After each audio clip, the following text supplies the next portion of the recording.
I am so concerned about the government shutdown, and Pat is here to share my panic. Oh, man, I'm scared. Oh. I'm scared. What are we going to do? I don't know. Same thing we always do, only it'd be better because they're spending less of our money.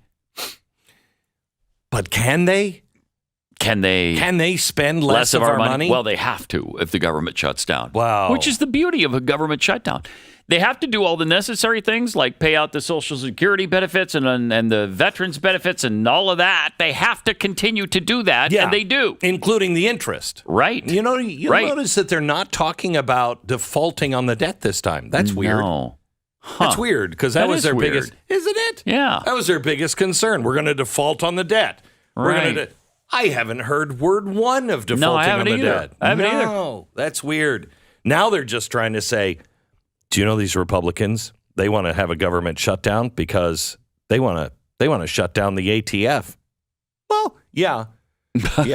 At least we're honest about it. You know, all the things you want to do. You're like, oh, how dare you? We want to take guns away. We love guns. I was kissing mine last night. Oh, I clean the barrel of my gun with my tongue. I love it so much. Shut up.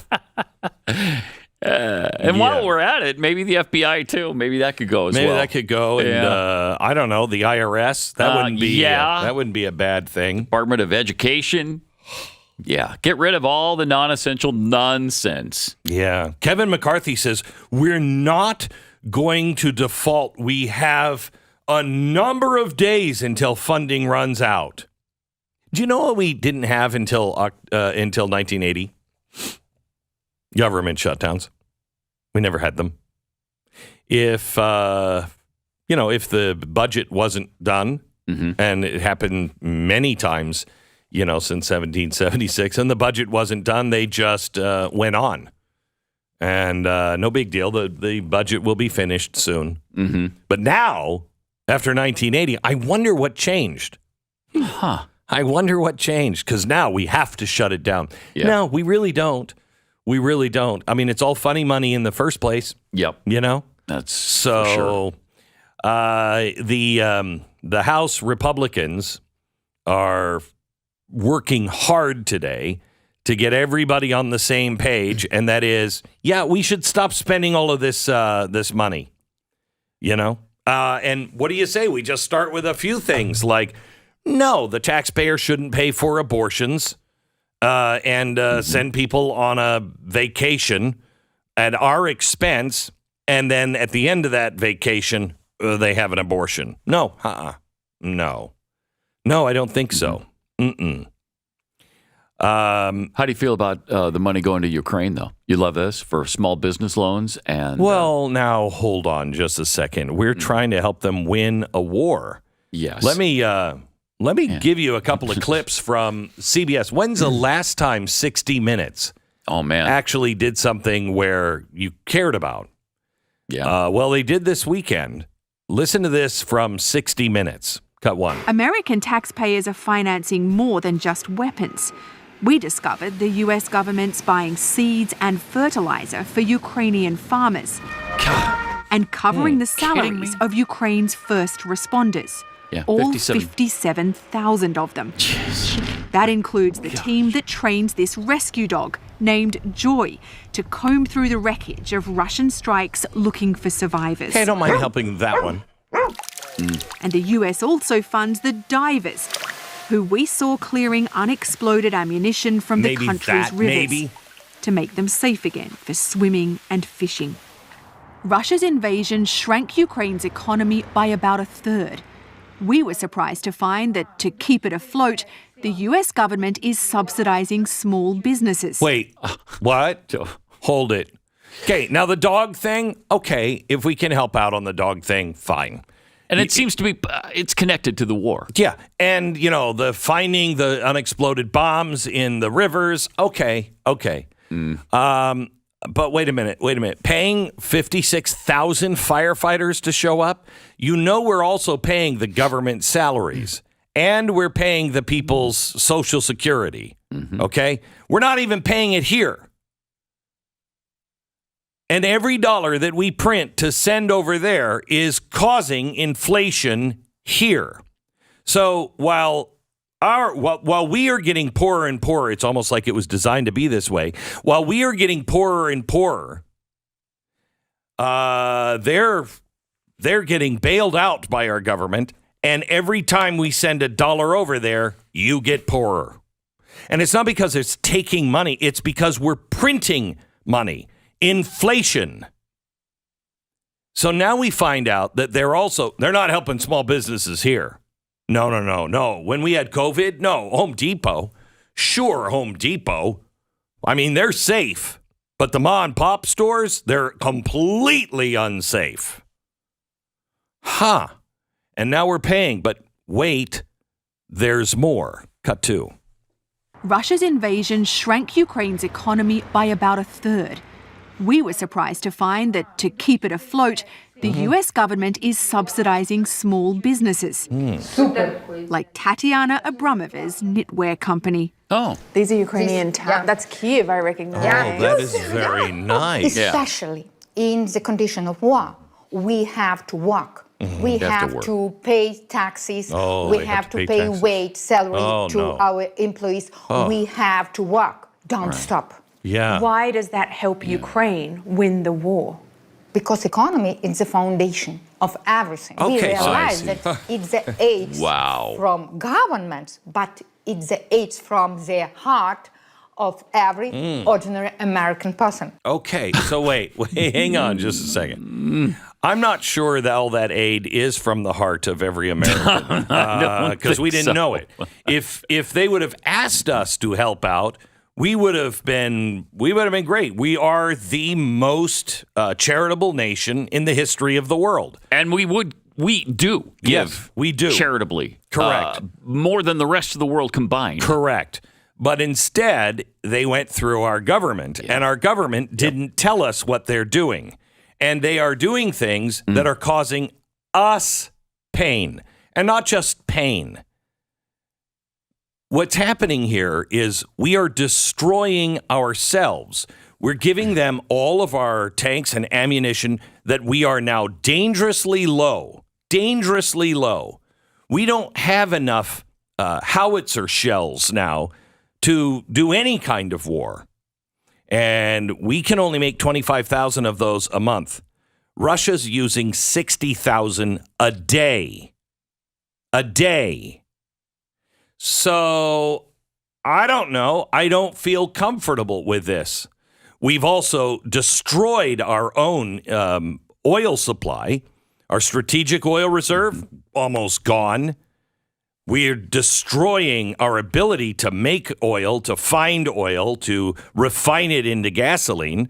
And yet, we're sending stuff over there.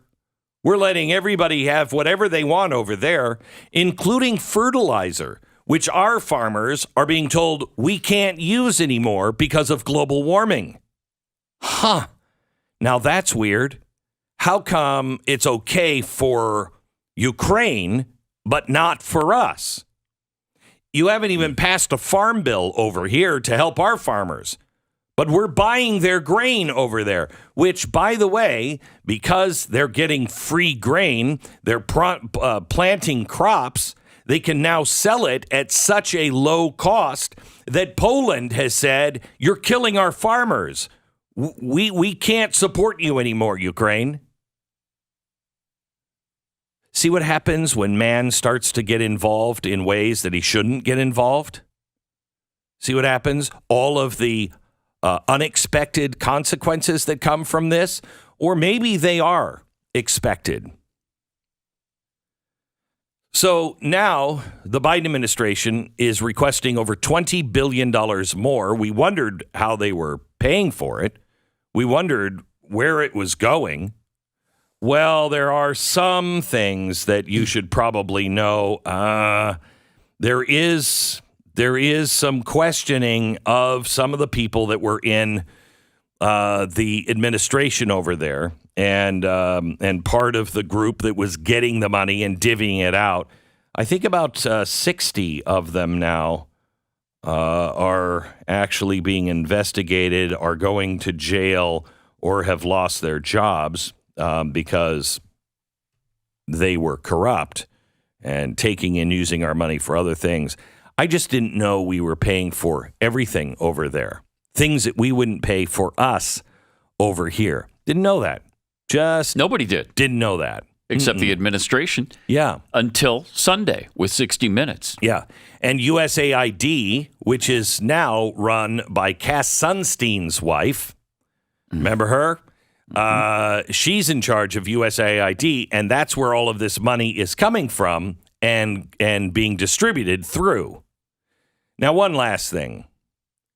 You know, that lady at least sounded grateful. I want you to listen to the Ukrainians tell us how they really feel about our money, your money. Listen. The country's fighting for its survival, bankrolled in large part by US taxpayers. The outcome may be decided by America's willingness to keep paying. Some Americans say we're very sympathetic to you Ukrainians, but we're going through tough times at home and we just can't afford to keep on supporting you. Ukrainians pay with their lives. Ukrainians pay with their lives. And I believe and I hope that their lives cost much more than money. That their lives count much more than money. Taxpayers' money. Much more than taxpayers' money. Their lives count much more than taxpayers' money. Wow. Yeah, it does. It does. Although nobody asked us. Now, this is what Joe Biden is talking about when he calls for when he's saying it's going to be a government shutdown. You don't have to shut it down. Just agree to not send any more money over to Congress and then propose exactly what you want and exactly where it's going. Go through the proper channels for it. But you don't want to do that because I find it amazing that CBS and 60 Minutes ran this right at the beginning of the budget stuff. Yeah. Incredible. That says something. Yeah, it does. It says even they are getting fed up now with the shenanigans of this administration. Hopefully. I hope so. And I think, we talked about this a little bit yesterday, but I think even the liberals in the media are disgusted with this president, and they see the fact, and even if they're not disgusted, they understand he's a problem and he might not win because people are seeing how compromised he is mentally and physically. And so this might be part of encouraging him to exit. By the way, we now have photos of the ambassador, the American ambassador that was over in Ukraine, meeting twice with the Burisma official after being told the firm was corrupt. So we were told that they didn't know anything. It's impossible to not know that Burisma and the head of Burisma was a total oligarch that literally beheads the people that are in his way. And our American ambassador was told, as was Joe Biden, don't meet with these guys. Don't. They're really, really bad. But the Burisma official who worked closely with Hunter Biden was invited to two separate events by the U.S. ambassador. For what reason? After she was told, have no contact with this person. What was going on? What is still going on? Why are we bankrupting America? This isn't America 1960, 1950, 1940. We have lost our manufacturing base. We are now in the midst of losing our cheap energy, and we have lost our cheap labor. So what made America in the 1940s, 50s, and 60s was we had cheap labor, we had abundant, cheap energy, we had all of our natural resources, and nobody else had anything. Well, now we don't have those things because they've been taken off the table. And now when we do a Marshall Plan, by the way, in inflation-adjusted numbers, We are only about $50 billion away, and Joe Biden wants another $20 billion today. We're about $50 billion away from the cost of the entire Marshall Plan, which rebuilt Europe. Wow. Where is all that money? Where is all that money? And what do you want to bet we're past that number already? Oh, I think in reality, we don't have any are. idea how much has been sent. So when they say, "Well, we got some extremists that want to shut the government down," I don't think it's extremist. I really don't. With all of the corruption, which we'll get into here in a second, all of the corruption that seems to be everywhere now, everywhere. All of these deals being made with foreign countries by our senators and our House members. On top of that, the incredible spending, I think it would be a good idea to shut it down.